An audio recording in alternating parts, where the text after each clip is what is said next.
तो आईएएस बन के आप क्या करते हैं, आप सबसे पहले एडीएम रैंक पे आते हैं और डिस्ट्रिक्ट मजिस्ट्रेट ने कुछ विंग्स बांटे हुए, एक विंग आपको दिए कि आप ये संभाल लीजिए। फिर आप डिस्ट्रिक्ट डेवलपमेंट के हेड बन सकते हैं। अब इस जिले की पूरी डेवलपमेंट्स आपको देखनी है। फिर जब आप 4-5 साल की नौकरी कर लेते हैं, यानी कि 24 में आपने ज्वाइन किया, 29 की उम्र के आसपास या 30 के आसपास आप कलेक्टर बन जाते हैं। इस देश में 3 ही मुखिया हैं, एक पीएम है, एक सीएम है, एक डीएम है। तो पीएम देश चला रहे हैं, सीएम राज्य चला रहे हैं, डीएम जिला चला रहे हैं। तो जिले के सारे डिपार्टमेंट्स आपको रिपोर्ट करेंगे और डीएम अंत नहीं है। 6 साल की सर्विस से लगभग शुरू करके 14 साल की सर्विस तक आप डीएम लेते हैं और जिस दिन 13 साल पूरे होते हैं, 14वां साल शुरू होता है, उस दिन आपका वनवास खत्म हो जाता है और तब शुरू होती है असली नौकरी। अब आपको भेजेंगे या तो कमिश्नर बनाकर 2, 3, 4 जिलों का मुखिया बना देंगे, 4 जिले 4 डीएम आपके कंट्रोल में, या भेजेंगे सचिवालय में, या किसी विभाग का डायरेक्टर बनाएंगे आपको। तो 14 साल की सर्विस वाला आईएएस अगर सेंट्रल गवर्नमेंट में है डेपुटेशन पे मान लीजिए, तो हो सकता है कि वो नवोदय विद्यालय समिति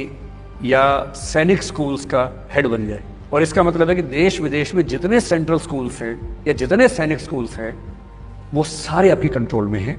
हजारों स्कूल से मुखिया बन गए। जिस दिन 17 साल की सर्विस हो जाती है, फिर आप बनते हैं ज्वाइंट सेक्रेटरी। भारत सरकार के मिनिस्ट्री ऑफ फाइनेंस में एक व्यक्ति होता है ज्वाइंट सेक्रेटरी बैंकिंग। इसका इफेक्टिव मतलब यह है कि देश के सारे बैंक उसके कंट्रोल में आते हैं और अगले 5-7 साल आपको यही करना है। फिर आप बनेंगे एडिशनल सेक्रेटरी, फिर बनेंगे सेक्रेटरी। और सेक्रेटरी होने का मतलब क्या होता है कि होम सेक्रेटरी मान लीजिए देश में है। इसका मतलब है कि पूरे देश में आतंकवाद ना हो, उग्रवाद ना हो, पूरे देश में शांति व्यवस्था बनी रहे, वो सब आपके कंट्रोल में है। और उस लेवल पे आप लगभग रोज अपने मंत्री से, अगर होम सेक्रेटरी तो होम मिनिस्टर से, फाइनेंस सेक्रेटरी तो फाइनेंस मिनिस्टर से, और यदि पीएमओ में है तो प्राइम मिनिस्टर से। इस देश का सबसे बड़ा पद कहलाता है कैबिनेट सेक्रेटरी। और कैबिनेट सेक्रेटरी का बेसिक मतलब है जो व्यक्ति प्राइम मिनिस्टर और कैबिनेट मंत्रियों के साथ सारे काम मैनेज करता है। मोटे तौर पर दिन में 10 से 20 बार प्राइम मिनिस्टर से बात करता है। प्राइम मिनिस्टर जो काम चाह रहे हैं वो जिसके माध्यम से सारे होते हैं, वो होता है कैबिनेट सेक्रेटरी। और वो कौन बनता हुआ? आईएएस बनता है।